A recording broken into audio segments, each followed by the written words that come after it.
తెలంగాణ ఉద్యమం ప్రారంభం కాగానే జలయజ్ఞం అని ఒకటి మొదలుపెట్టినారు.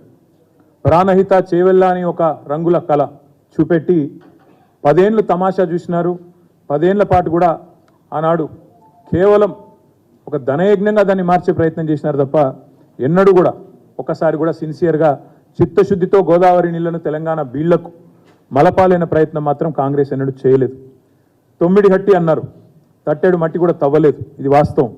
మహారాష్ట్రతో అక్కడ మహారాష్ట్రలో కాంగ్రెస్ గవర్నమెంటే ఉండేది, ఆంధ్రప్రదేశ్లో కాంగ్రెస్ గవర్నమెంటే ఉండేది, ఢిల్లీలో కూడా యూపీఏ గవర్నమెంటే ఉండేది. అంటే 3 చోట్ల కూడా వాళ్ళకు సానుకూలంగా వాళ్ళకు పూర్తిగా ఒకటే పార్టీకి సంబంధించిన పెద్దలు ఉన్నప్పటికీ ఎన్నడూ కూడా సిన్సియర్గా ప్రయత్నం చేయలేదు. కాబట్టి మహారాష్ట్రతో అంతర్రాష్ట్ర ఒప్పందం కూడా చేసుకోక దానికి ఎత్తు ఒక సాకని ఇంకోటి ఒక సాకని అంతర్రాష్ట్ర వివాదమని నీటి లభ్యత లేదని రకరకాల మాటలు చెప్పి ఆఖరికి ఏమి చేయకుండానే తట్టెడు మట్టి తీయకుండా ఒక కాలువ దవ్వకుండా మరి మొబిలైజేషన్ అడ్వాన్స్ల పేరిట కాంట్రాక్టర్లకు మాత్రం అడ్డగోలుగా 1 కాదు 2 కాదు అడ్డగోలుగా ఆనాడు మరి వారు కాంట్రాక్టర్లకు మొబిలైజేషన్ అడ్వాన్స్ ఇచ్చి 10 ఏళ్ల పాటు ఆనాడు టైంపాస్ చేసినారు. ఇగో ఆనాటి కాగ్ రిపోర్ట్లే సాక్ష్యం.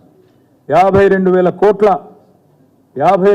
కోట్ల అవినీతి అని నేను చెప్పడం కాదు, ఆ రోజు కంట్రోలర్ అండ్ ఆడిటర్ జనరల్ కూడా వారిని తప్పుపట్టినారు. ఆనాడు 52,000 కోట్లకు సంబంధించి ఇది డెక్కన్ క్రానికల్ అనే పత్రిక రాసిన వార్త.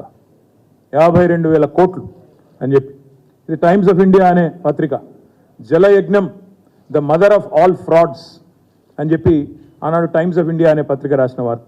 అంటే ఇట్లాంటి కోకొల్లలు ఆనాడు